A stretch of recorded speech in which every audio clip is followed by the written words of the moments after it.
से रूनुमा हुआ। कौन सी ऐसी गलती थी कि हमारी माएँ बहनें बेटियाँ घरों में एहतियात करें, अल्लाह ना करे घर में कभी भी किसी का ऐसा सानिया रूनुमा हो। अस्सलाम वालेकुम बेटा।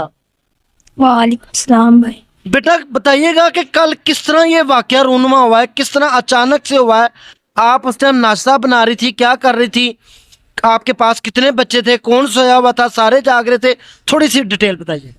भाई मेरे 3 बच्चे सोए थे, एक बच्चा मेरा जाग रहा था। मैंने इसको नाश्ता करवाया, मैं हल्की आंच करके वॉशरूम में नहाने चली गई। मैं 2 मिनट के लिए सिर्फ गई, मैंने देखा अंदर से इतना धुआं कैसे आ रहा है, बच्चों की आवाज आए मामा। मैंने देखा अंदर दरवाजा खोल के, अंदर इतनी आग थी, 4 भाइयों पे मेरे बच्चे 2 मिनट में सड़ गए। मैंने बड़ी कोशिश की भाई, मैंने कपड़े नहीं पहने, मैं वैसे ही बचाने चली गई, मेरा बच्चा कोई नजर नहीं आया।